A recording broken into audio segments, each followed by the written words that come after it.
I can't get no call to action, but I try, and I try, and I try. Hello and welcome to Call to Action, the go-to podcast for anyone trying to make sense of the world of marketing, business and beyond. In an industry that is a minefield of utter bollocks, we aim to capture our heroes and allies from the front line to have a chinwag with. It's like Pokemon Go, with the single but vital exception that it's not a short-term bandwagon of shite. It's brought to you by Gasp, and I'm Giles Edwards. This week, we tricked all our customers onto a boat, rowed them out to a remote and rocky island, and left them there, all just to win the attention of Adam Ferrier, author of Stop Listening to Your Customers and all-round brand brainbox. A thoroughly compelling advocate against the idea of customer obsession, Adam reckons that it's the source of much of the blobbish brand blandness that's all around us, as well as sharing the theory in his excellent books, which also include The Advertising Effect, How to Change Behaviour. Adam is the founder of Thinkerbell, an agency that blends marketing science with creative thinking to produce what they describe as measured magic. Part brand strategist, part consumer psychologist, part talker of enormous sense, Adam is on a mission to find that elusive balance between what the customer needs and what brands should be. Adam says rather than listening to the consumer, try hearing your brand instead. Welcome to the show, Adam. Thank you. That was quite the intro. That was quite cool listening to that. Nice. We'll take quite cool. 7 quickfires, Adam. Melbourne or Perth? Melbourne, 100%. With all due respect to Perth. Number 2, Monopoly or The Analyst? The Analyst. Nice. We'll hopefully talk about that a bit later. Best film, Breakfast Club or The Last Supper? Oh, gosh, I was going to say The Breakfast Club because nothing beats it, but The Last Supper beats it. Does it? Okay. Yeah. Favourite meal-based film title? Love it. Right, this is unfair, but we're asking it anyway. Asterix or Obelix? Well, 100. I thought you were going to say Asterix or Arturo, who's my other son, but definitely that would be a very cruel warm-up exercise. Which one do you prefer? But I'll take Asterix over Obelix any day. Good stuff. Well, we do risk upsetting at least half your agency with this one. Thinkers or Tinkers? Oh, so Thinkers are strategy suity types. Thinkers are creative production-y types. The blend of both is perfect. Good stuff. Right, we've got 2 more. Salience or meaning? Salience trumps meaning, even though I'd like it to be the other way around. Nice. Okay, last one. The Green Mile or Shawshank Redemption? The Green Mile is that based on a Stephen King book? Yeah, I believe so. Yes. Yeah, I'll say that for that reason, and also because the Shawshank Redemption is just a load of utter shit. It's one of the most unenjoyable films I've ever seen. That's 2 good reasons. Awesome. Okay, nice one. Well, thanks, Adam. Thanks for joining us. We always start the episode by trying to bust the myth that there's a correct route into the industry or the creative world, I suppose, broadly speaking. So can you start by sharing a bit about your first ever jobs and your first, what you regard to be proper marketing job? Yeah, so I used to play the share market at school during lunchtime. I used to ring up my stockbroker, trade shares, and then go back to class. It was kind of weird and odd. And I was failing school at the time. And so I had to go see a tutor. The tutor said, "What are your interests?" And I said, "Money and people." And he said I should become a consumer psychologist. And I thought, perfect. That's exactly what I want to be.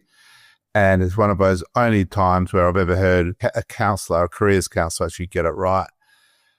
I also used to my sister's was in advertising. I used to look at her D&AD annuals, the big kind, and just used to love looking at all the brands and how the brands communicated. And so I've always had this kind of fascination with the power that brands have, and that they can make you kind of, choose one thing over another, even though it's completely ridiculous as to why you're choosing that thing. So I kind of always wanted to get into that world, but graduating uni with degrees in commerce and psychology. I took a job where I could get one, which was in the prison system as a young psychologist. And I did that so I could get trained, I could get my supervision, so I could become a proper registered psychologist. And, who's not interested in forensic psychology? It's pretty cool. So I did that for a while. And at the same time, I started doing work with Relationships Australia, and looking at domestic violence issues with men. And so there was a whole lot of really interesting stuff that just kind of sucked me into the world of psychology. And then I thought, shit, if I'm going to do this consumer psychology stuff, I need to get serious about making a bit of a career change. This is after about 6 years or so in the prison system. So I did my thesis in clinical psychology on what makes people cool, or more specifically, the underlying constructs of cool people. And I did that so I could swing my attention from the forensic setting into a consumer or marketing setting. And, and that worked. And I was a cool hunter, which is embarrassing and stupid. But, so psychology, it's not a million miles away from what we do, right? Yeah. Yeah, no, it's a point that's come up a few times, and it'd be wrong for me not to nod to the likes of Mark Ells and Rory Sutherland, who I think probably has popularised it even more since Mark. Just on that point, though, one of the things I hate is everyone says, oh, yeah, they've studied psychology, and everyone talks about, like, psychology was everyone's second choice at uni. They did what they did, and then everyone did a bit of psychology. So everyone says, oh, yeah, I've studied psychology, but there's a bit of a difference between studying psychology and slogging it out for 7 years and getting registered and doing your masters and all of that kind of shit. So I am a champion for either you're a psychologist or you're not. And if you're not, don't pretend you are. Yes. Yeah, no, I can completely understand that. And it's very fair to say that.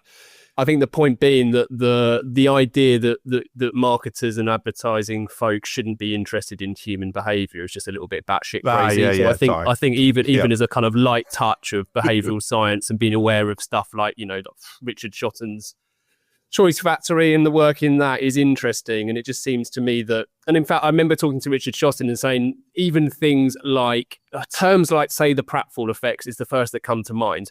Marketing and advertising folk have obviously known about that for years before it became a thing, because they studied human behavior. And so like someone like, Avis. So like the classic Avis campaign that trades on what we now call the pratfall effect. But at the time, no one had given it that term. And so actually the study of humans and our behavior is, I would suggest, a core part of what we do.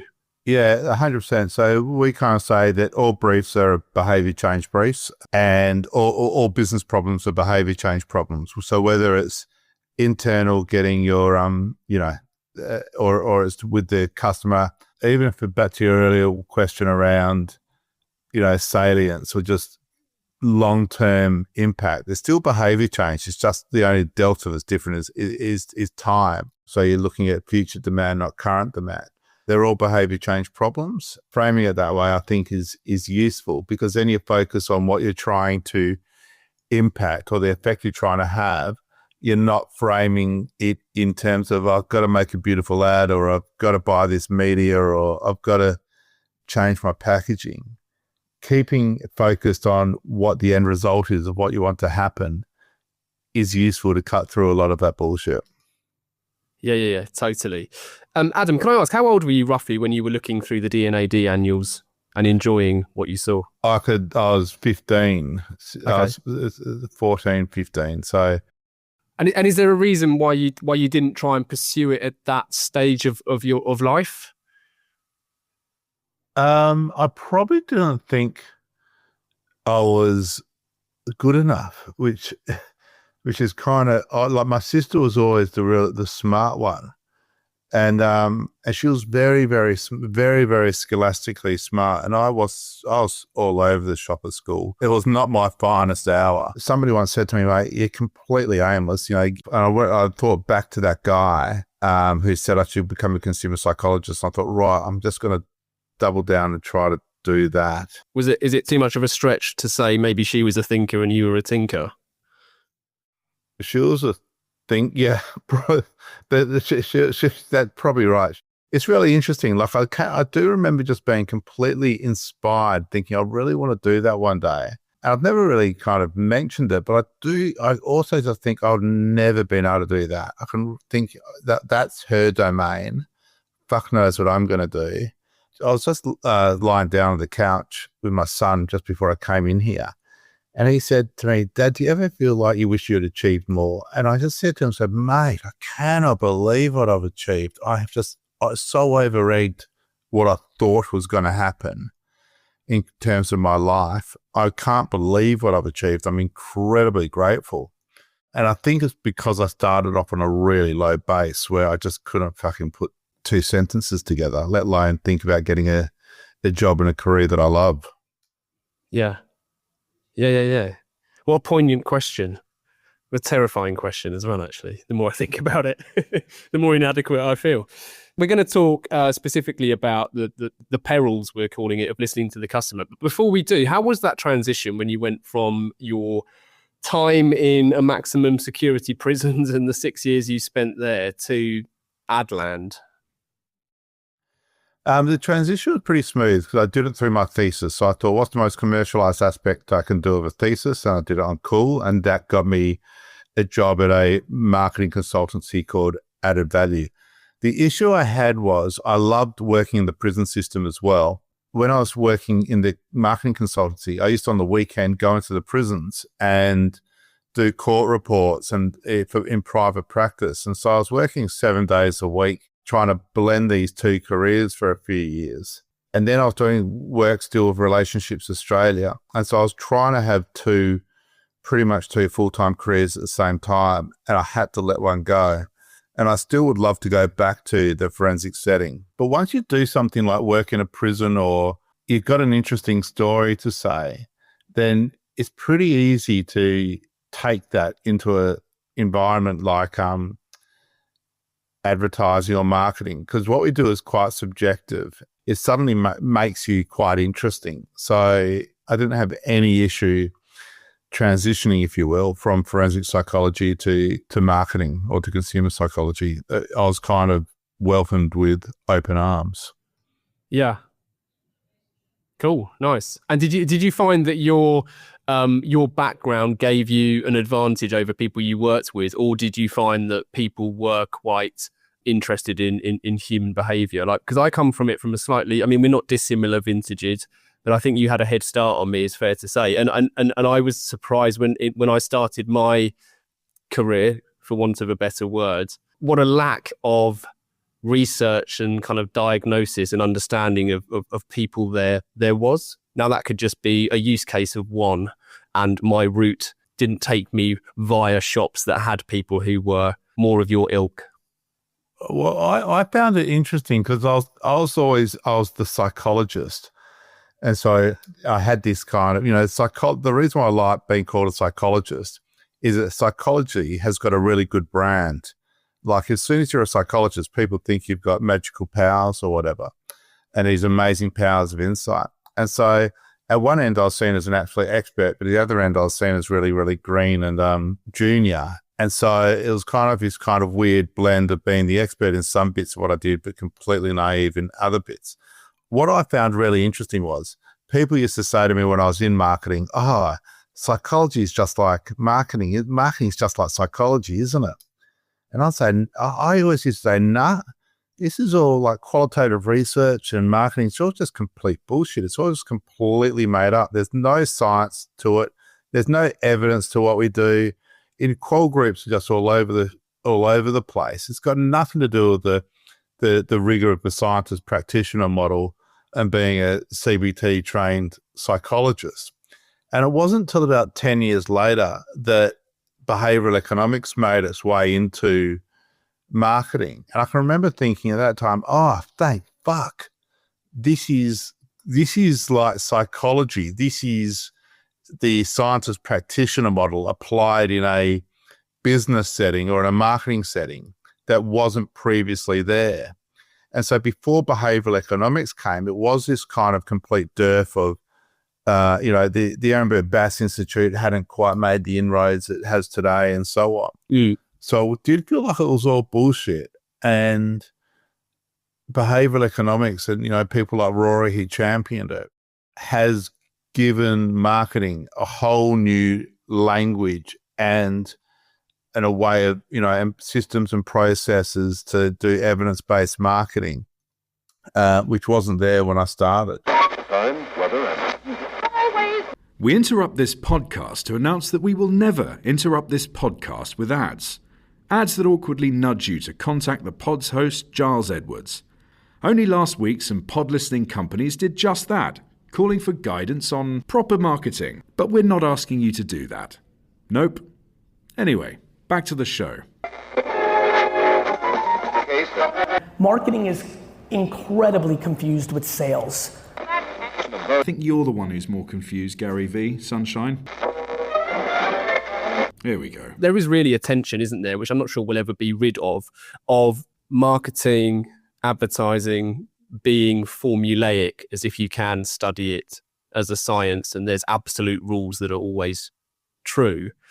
Does that play a part in your point of the obsession we have with this kind of customer obsession and where you believe we're going wrong with it, or where it's perhaps misinterpreted?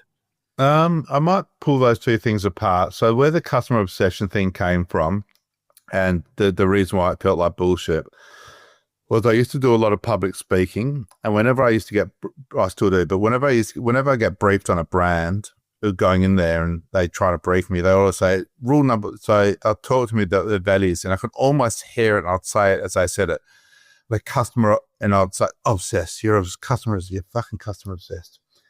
And it just didn't ring true. Like, they weren't customer obsessed at all. And I was wondering why they were saying that, and what proof points they had to be customer obsessed.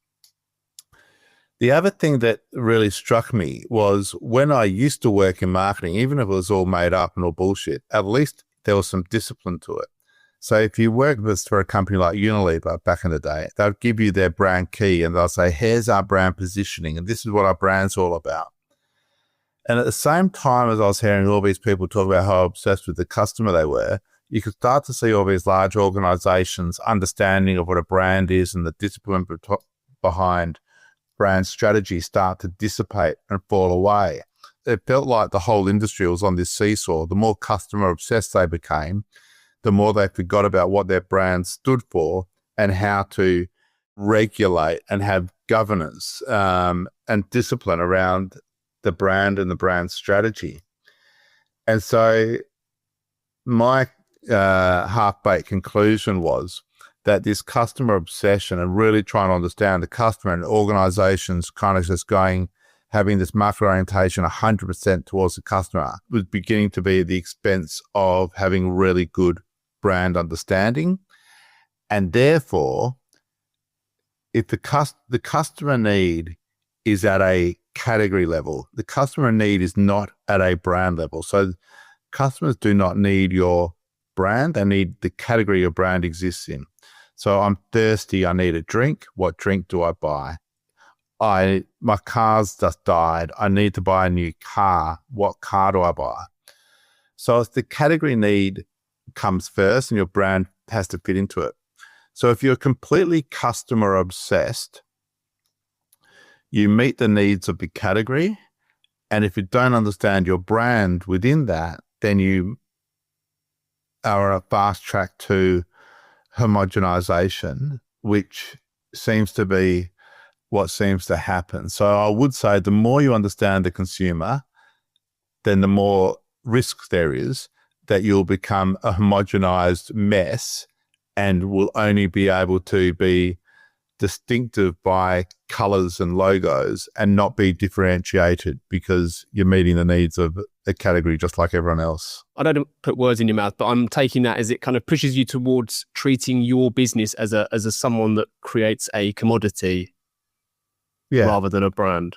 Right. I think so, yeah. I wouldn't quite put it like that, but I agree with the premise. Yeah.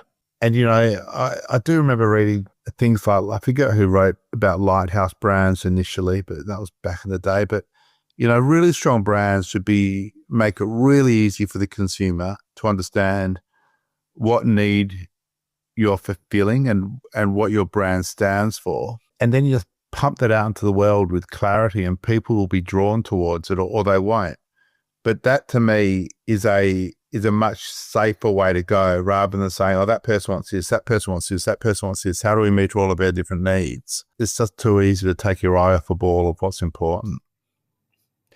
Yeah, I think the words that stood out to me there, which I think will probably alarm some C-suite people, would be or they don't. Or they won't, sorry, you said. They'll be drawn to you or they won't. So maybe too many brands act as if they can, appeal to everybody. I worked with Coke for many years on and off, and I can remember ages ago getting briefed on Coke, and they started talking about the target market being a person of a particular age, of a particular gender, who had a particular attitude to life, who had a particular lifestyle, and they were very, very, very tight on their target consumer. And they made the brand appeal to that particular, very, very tightly defined consumer. And I can remember being in the room thinking, well, what about all the old people? What about all the other people what about the different gender who's not that gender of all those people? What are they going to do? And I just thought, well, of course they're going to still buy Coke just because they're not being targeted for it. You know what I mean? So just because it's a clearly defined brand that stands for something very, very clear, and people buy it when they want it. Yeah.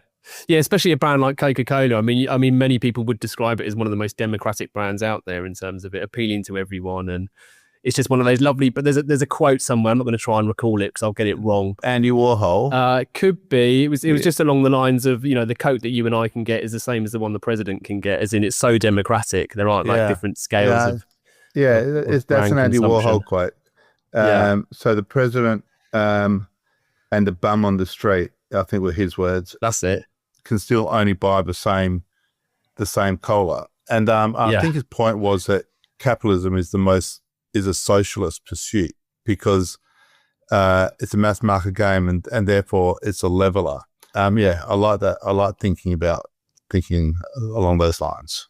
Yeah, it's nice. Where is there? I've used the word tension already, but I'm going to have to reach for it again because I'm a man of few words, as will become abundantly clear. But where is the tension between listening to the customer then and listening to your own brand? I reckon the tension is what do you listen to first? So most brands are born from, if you're inventing a new product that is creating a new category, then listen to the customer, get a customer need, and create a whole new category out of that. So like being able to hire a car, no matter what city you're in, easily is a pretty cool thing to do. So it's a pretty good insight. So listening to the customer and the pain points around how to hire a car if I'm traveling around a lot. And then from there, you can invent a company called Uber, and then you can, dominate the market because you've created a new category. So in that case, I'll say the consumer insight kind of comes first. But if you're a secondary player in a market that already exists, I'll just have a really, really clear understanding of what my brand looks like, offers, is proposition, and then understand the rules of that category, which ones I'm going to adhere to, which ones I'm going to break, and be very, very clear about that. So then I'd weight my thinking more towards the brand and what I stand for and put it out in the world, knowing that I'm going to get a share of that particular category. I think it depends every time, but I think overall we weight ourselves too much to listening to the customer.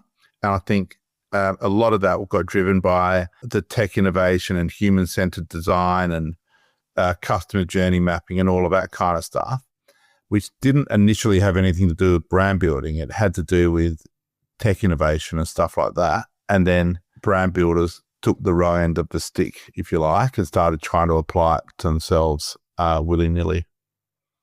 Yeah, they like doing that.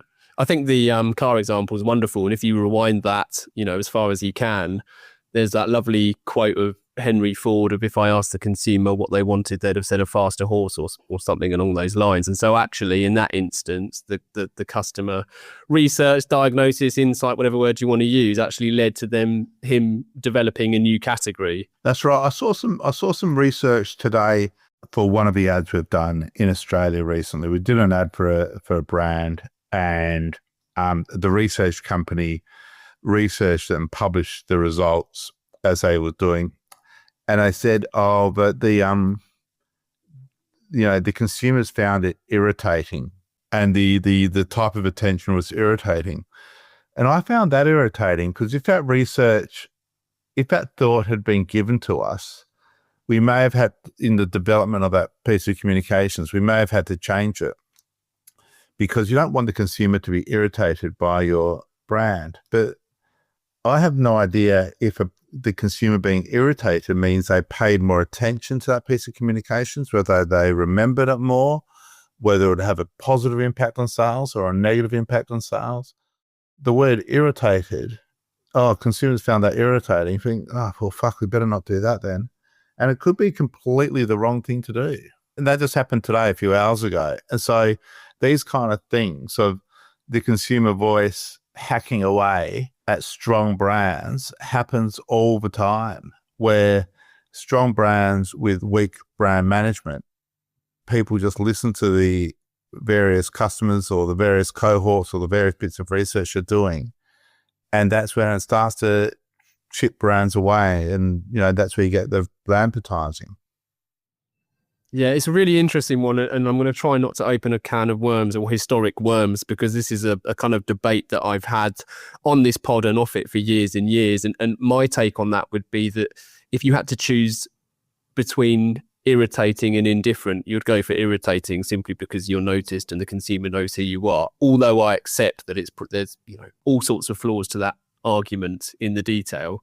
But you're right, I think, and that's where I think it's really important to recognize, and you'll be able to recognize it far better than I can and most people in the industry, that because human beings are messy, you really need to be quite cautious with how you interpret research or feedback or surveys or claim data. Like there's just you can kind of massage it to go whichever way you want, and maybe irritating actually versus whatever the category norm is and the competitors is being noticed. One of the issues is if you do research, it costs you $100,000 and takes 2 months and is delivered online, then everyone feels obligated to listen to every word of that piece of research. And so it's the sunk cost into the research creates a problem as well. So there's new research methodologies that are more fluid, they're faster and cheaper, and there's less sunk costs. And so therefore, I think businesses can listen to the research and the insights with a lightness of touch that they weren't necessarily able to do before.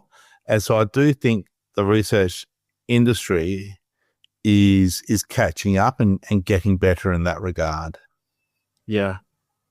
Yeah, absolutely. I like lightness of touch. I think that's better than my idea of being cautious of what the research is saying. It's a bit more respectful, I suppose, to the intel. Funny enough, I really, really like Susan Coghill, who heads up the tourism. Yeah, she's great. She's unreal. She's wonderful.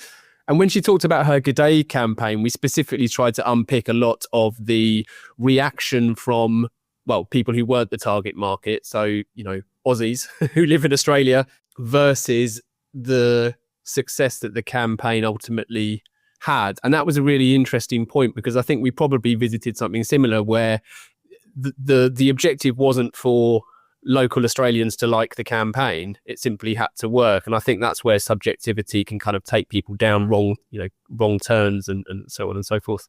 Yeah, 100%, especially big words like liking things and irritability and stuff. And at the end of the day, they can all just be different types of red herrings taking you off track. But, there is, and I just want to caveat all of this with saying, I do think you need good market orientation. So I'm not saying we shouldn't try to understand the consumer or whatever, but it's just more of a case of degrees that it's gotten a fair bit out of whack. And that's the only point I want to say.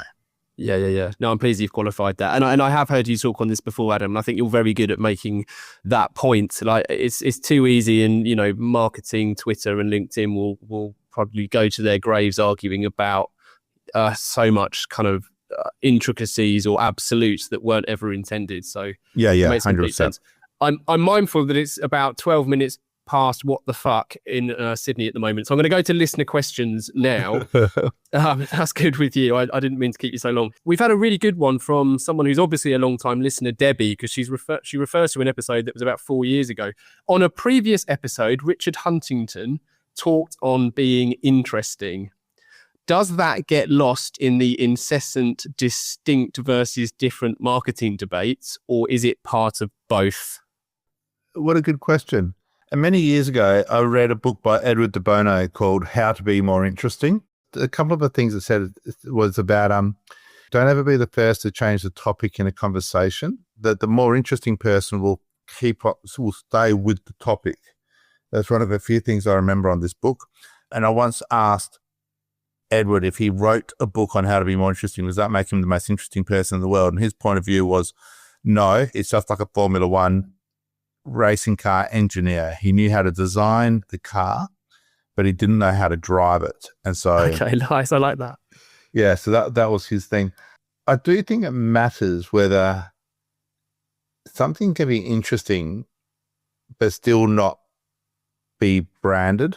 And if it's not branded, and let's just say that's distinctive, right? So if distinctiveness is turning up as a brand turning up as itself, something can be really, really interesting, not at all branded, not at all distinctive, and be a complete waste of money. And you see that a lot today still in marketing communications. I would rather be bland and branded than interesting and not branded, because if it's not branded, it's not distinctive, then everything's a complete waste of money, no matter how interesting it is.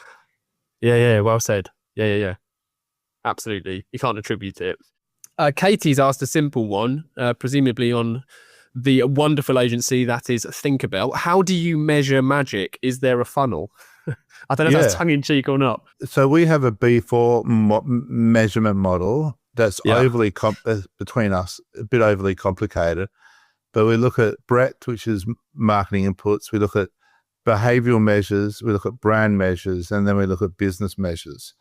And then we have 1,000 different plugins on all of those different things. And we track it. We track, what sentiment's like. We track how much we're in the media. We've tracked our NPS since we started.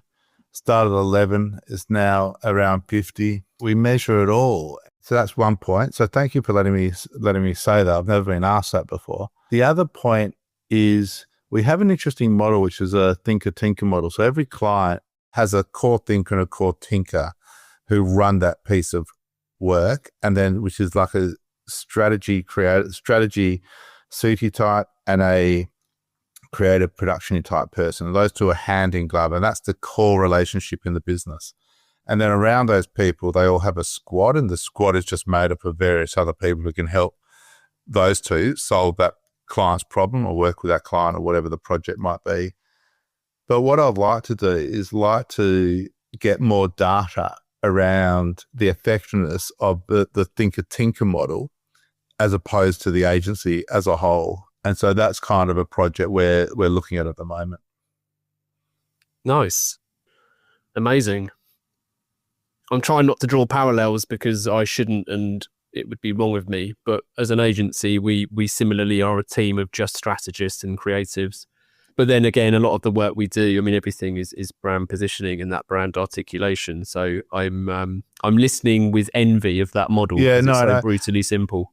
And you absolutely 100% should be making analogies to your own business. And one of the things your guests get out of being on your show and talking to you is so they get to learn as well. I like it when you do that. And I think in the strategy space, having a really core person with a kind of a design eye and a really good strategist, and just putting those two people together, they can solve the biggest strategic problems. You know what I mean? It's just amazing us watching two people who those two skill sets complement each other really well, just being able to monster a massive brand project. It's cool. Yeah. Yeah, wonderful. Amazing. Thanks for adding that, Adam. The final part of the interview then is our 4 pertinent posers that we put to all of our guests, starting with, what advice would you give to your younger self? Fit in. So this is big advice for anybody starting out in their career or their life. It's something that nobody fucking tells you, or nobody fucking told me. And that's fit in. Stop trying to be fucking different. Just learn the rules of the game and work out how to be like everyone else, and work out how to get along and not be a cock. And I think once you fit in, then you can stand out. And the parallel for brand building is, if you're completely different, you're going to be fucked. You have to understand the category you're operating in, and then you can zig while other people are zagging, but only if you're zigging within the zag. So fit in. Love it. And then stand out. I love it. Our employee contracts have a clause which simply says, don't be a dick. We all know what that means. Yeah. Great. Nice. Love it. Number 2 is, if you could banish one thing from the industry, what would it be and why? I would banish purpose-driven scam work that's got no relationship to sales. And so it still irritates me a lot when you see it. That's a pretty safe, silly answer. Yeah, well, lots of listeners, no, it's not, it's a good answer. Lots of listeners will know I've been on a one-man crusade to highlight the hypocrisy of Cadbury's Mondelez marketing for some time. The issue is, given my tiny independent agency pays more business taxes than theirs, which I find truly upsetting. When they're trading on brand purpose, the whole donate my fucking chocolate bar, whatever it is, to help Age UK charities, when actually they paid 0.2% of the taxes they should have done. And I have particular beef with them, and I shouldn't be using this episode to voice it, so I'll stop now. But I do 100% agree with the hypocrisy. Fine, get away without paying your taxes, but then don't pretend that you're something other than that. Yeah, right. Good. Have you seen all this article in The Guardian floating around the internet at the moment around superficial purpose-driven brands and the superficial wokeness of brands and the vacuum that's created? There's an interesting thought piece by... nice. Yeah, anyway. I've not, but I'll dig it out. Yeah. I'll dig it out and I'll link to it in this episode if you're good with that. So aside from stop listening to your customers and the advertising effect, how to change behavior, which are linked to in this episode, and I encourage everyone to check those out. Are there any books that you can recommend to our listeners?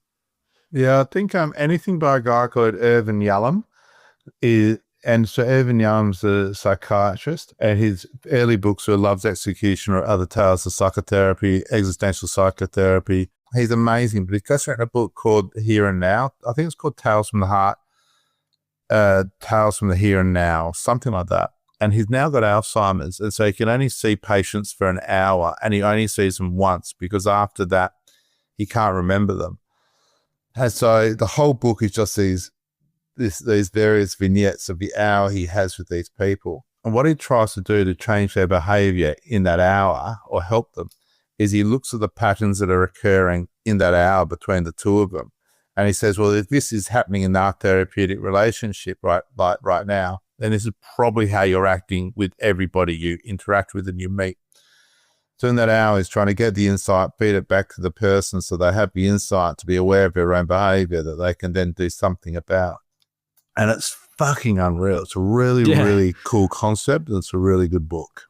That is an awesome concept. And it's and it's rare because we're on 160 odd episodes. It's rare for a book to come up that hasn't featured before, but that certainly hasn't. So that will also be linked. Amazing. Great recommendation. And the number 4 is we always dedicate every episode to someone, and we bestow or hospital pass that honour, depending on your view, to our guest, who has to give the reason why. So would you dedicate this episode, Adam? I reckon probably the comment that the person said the most to me is a woman called Anne Young, who was my supervisor as a psychologist. And she said, never get more excited about the prospect of change than your client. So you always have to lead by behind and never try to convince them into changing or get excited about change. And I love that concept. So I'll dedicate this episode to Anne Young, who was a psychologist at Bathurst Correctional Centre, and I've no idea what Anne's up to now. Nice. Amazing. What a great quote. So this episode is very proudly dedicated to Anne Young, and we'll weave those words into this episode's listing as well, because I want to read them again. Brilliant. So as a final call to action, everyone listening can head over to the usual places. You'll find links to everything discussed, to all of the books. I'm going to throw in a few of Adam's talks, which I've enjoyed over the years. But how else can they get more of you? Maybe just on, the books, LinkedIn, the Black T-Shirts podcast. So I do that with a guy called Brent Smart, is the CMO of Telstra. That talks about XXL creativity in business. And just via just have a look at our work on Thinkerbell and that kind of stuff. Nice. Super easy. Love it. Thank you, Adam. Listen, I can't thank you enough for joining us. I think but if not, you are someone I've admired for years. So I was slightly full of trepidation coming into this, which rarely happens these days. I'm 6 years into this, but you do come across people you admire and think, shit, I hope I don't say anything dumb. I definitely have done, but I don't care because I've enjoyed it. So thank you. That's right. That's that's incredibly kind of you. And thank you. And thanks for inviting me on. It's been a pleasure. Really enjoyed it. Thanks, mate. Finally, thank you to everyone listening. If you've enjoyed the episode, please do share and review the pods. Keep your questions and guest requests coming in. To get in touch, it's easy to find Gasp online, or you can email the mouthful, that is call to action at gasp.agency.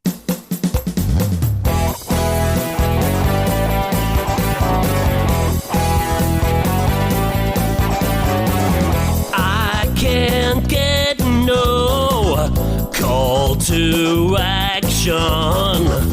I can't get no call to action, but I try, and I try, and I try, and I try. I can't get no call to action. Oh, I can't get no call to action.